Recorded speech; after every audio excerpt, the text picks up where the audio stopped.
एक पल के लिए आंखें बंद कीजिए और एक सीन इमेजिन कीजिए। चारों तरफ भारी भीड़ है, नारों की गूंज से कान सुन्न हो रहे हैं।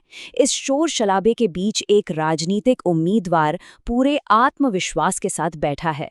वो चुनाव आयोग के अधिकारी के सामने अपने हलफनामे यानी एफिडेविट पर दस्तखत कर रहा है।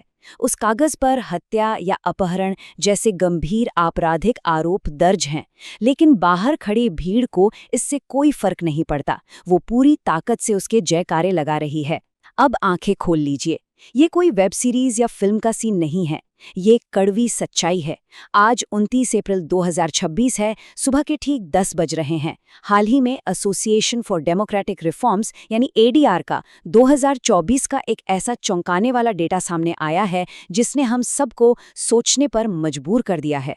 तो आज के इस डीप डाइव विश्लेषण का मुख्य विषय है अपराध और शासन का गठजोड़, राजनीति का अपराधीकरण। तो चलिए बिना वक्त बर्बाद किए आज के इस इन्वेस्टिगेटिव केस फाइल को खोलते हैं। इसे हम 6 हिस्सों में समझेंगे। पहला, राजनीति का अपराधीकरण। दूसरा, इस गठजोड़ की जड़ें। तीसरा, लोकतंत्र पर इसका सीधा प्रभाव। चौथा, हमारा कानून और संविधान क्या कहता है। पांचवां, कुछ ऐतिहासिक न्यायिक निर्णय। और छठा, सुधार का रास्ता। भारतीय संसद के उन विशाल और ऐतिहासिक गलियारों की कल्पना कीजिए जिन पर अब एडीआर की 2024 की रिपोर्ट की एक बहुत ही गहरी और डरावनी परछाई पड़ चुकी है। जरा इस नंबर पर ध्यान दीजिए, 47%। जी हाँ, भारत में केंद्र और राज्यों की कैबिनेट में बैठे लगभग आधे यानी 47% मंत्रियों ने अपने चुनावी हल्फनामे में खुद ये माना है कि उन पर आपराधिक मामले दर्ज हैं। अब इन दागी मंत्रियों के आंकड़ों में जो बात सबसे ज्यादा चिंताजनक है वो ये है कि इनमें से 27% मामले गंभीर प्रकृति के हैं। गंभीर मामलों का सीधा सा मतलब है हत्या, अपहरण या महिलाओं के खिलाफ अपराध जैसे संगीन आरोप। हमारे देश के नेतृत्व का 1/4 से ज्यादा हिस्सा सीधे तौर पर इन गंभीर आरोपों का सामना कर रहा है। लेकिन असली सवाल ये है कि ये सब शुरू कहाँ से होता है। राजनीतिक पार्टियां ऐसे लोगों को अपना उम्मीदवार बनाती ही क्यों हैं? इसे समझने के लिए हमें पॉलिटिको क्रिमिनल नेक्सस यानी राजनीता अपराधी गठजोड़ के कंसेप्ट को समझना होगा। बहुत आसान भाषा में कहें तो अपराधी राजनीति में सिर्फ इसलिए आते हैं ताकि उन्हें कानूनी कार्रवाई से इम्यूनिटी यानी बचाव मिल सके। और राजनीतिक पार्टियां उनका स्वागत क्यों करती हैं? क्योंकि उन्हें इन अपराधियों का बाहुबल और धनबल चाहिए होता है।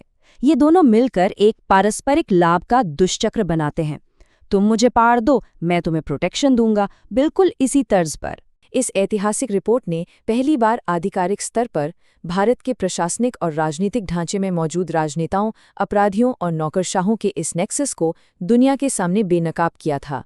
दागी उम्मीदवारों को टिकट इसलिए मिलता है क्योंकि वो विनेबल हैं, यानी उनके जीतने के चांस ज्यादा होते हैं।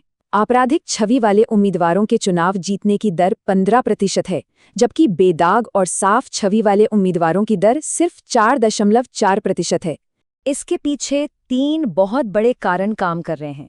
पहला, चुनावों में पानी की तरह पैसा बहता है, जिससे पार्टियां काले धन और माफिया फंड्स पर निर्भर हो जाती हैं।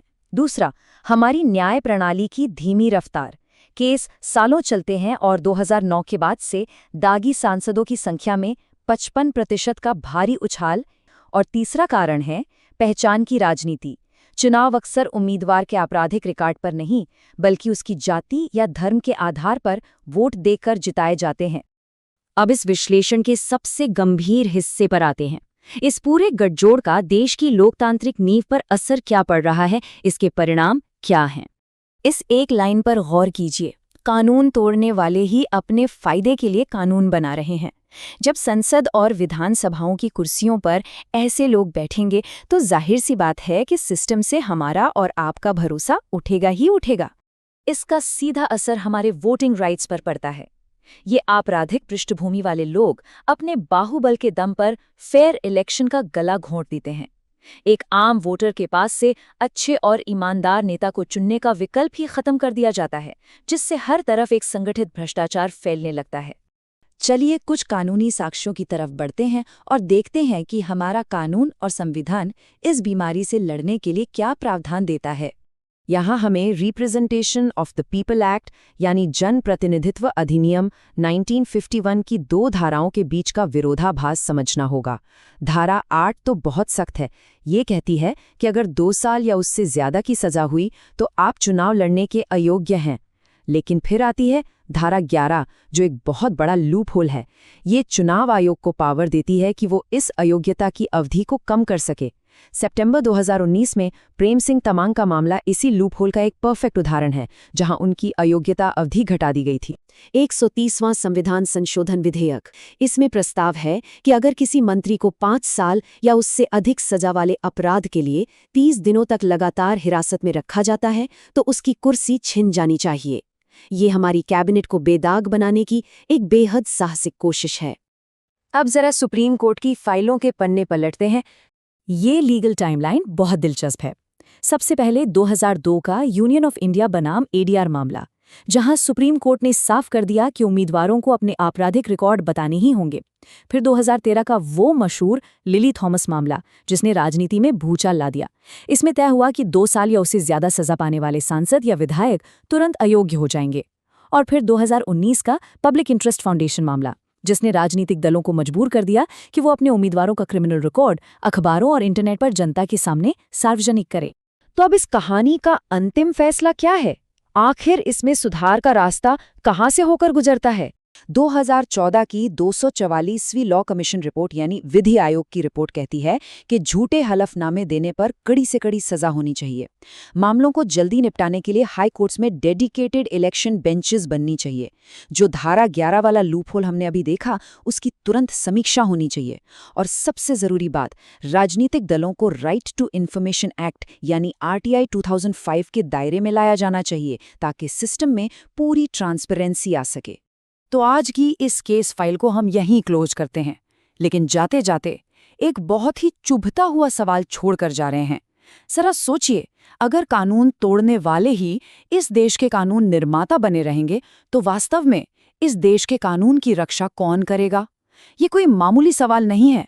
ये हमारे और आपके लोकतंत्र के भविष्य की सबसे बड़ी चुनौती है। अगर ये वीडियो आपको पसंद आया हो तो लाइक जरूर करें, शेयर करें उन दोस्तों के साथ जिन्हें UPSC, लॉ या जनरल नॉलेज की तैयारी करनी है।